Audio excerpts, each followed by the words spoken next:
physical. The coaches made it physical. We made it physical. It was from start to finish. We felt like we got out-hit in the game. We felt like they played lower than us in the game. That won't happen again under the coach's watch. We know that we should have played a lot better than we played, and our guys know it. And it was physical today, and that's the way it's going to be the rest of the week. How do you special teams work out today? It went really well. We made a lot of transition in personnel. We're doing what we have to do from a personnel standpoint. We'll see a lot more people on it. We got a long way to go as far as the season is concerned, but we know that we got to get those guys out there. How nice is it to be back here in Greenville? Very good. We needed to be back home in Greenville. We need the crowd. We need to be playing a conference opponent here. We played in two hostile environments, very good football environments, both of them, but it's not like ours and not like being at home. How important? All right, Coach, appreciate it. Yep. Where are you challenging Phillip this week? You know what? To just continue to make great decisions mentally, take care of the football, and then continue to make the plays he's been making. But he's doing well. He keeps getting better every week. But decisions at quarterback, taking care of the football, and throwing the ball on time, and just continue to make the plays he's been making. And up front, how much of last week's game was about what VT was doing, or was it more about what you guys weren't doing? You know what? A decent amount. It's the best defense we played, the best defensive front we played, and that had a lot to do with it. But we had way too many MAs up front. We try and stay in single digits as an offense, and we were in double digits up front, and that can't happen. So it doesn't matter who we play. If that happens, we're gonna be in trouble. But they had a good defense. They had a good defensive front.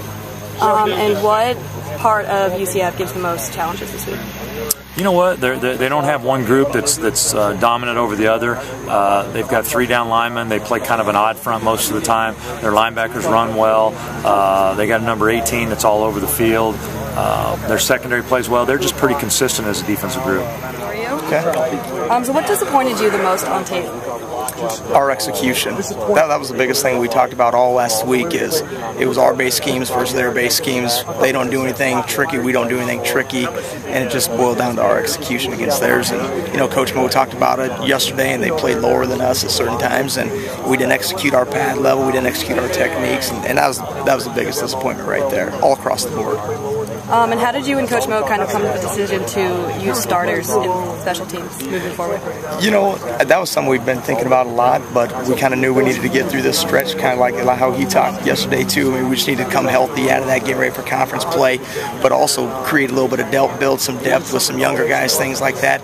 Our guys have been getting all the reps in practice too, but now we know the conference season starts, and we've got to be ready to go. We got to put our best players out and get things corrected and move things forward. Who's emerged as a kicker this week? Well, Davis, he didn't practice today.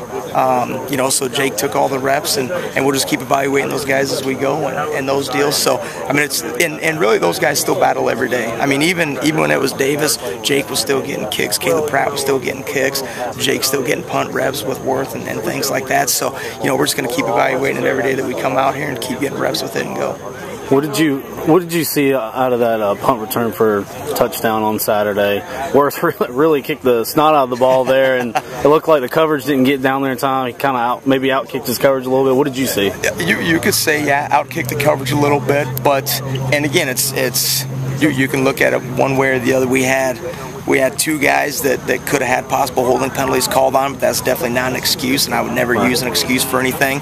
But we lost really 3 guys in our coverage, and then we had a guy down that we ended up not getting a tackle, right on the returner to get the whole thing started. And when you kick a 63-yarder and your first guy down misses, you got a lot of room in front of you. And with a team against Virginia Tech or really anybody that we would play, when you give them that much room, it's tough to kind of shut it down. But we lost a couple guys in coverage that hurt us, and then it kind of just, when you get a kick like that, which is great for Worth. I mean, great to see a big booming kick, but sometimes when you kick it a little too far, you kind of struggle just getting down, things like that too. So it was a combination of things, and we just got to be better at getting off blocks and getting down the field and then finishing at the end of plays.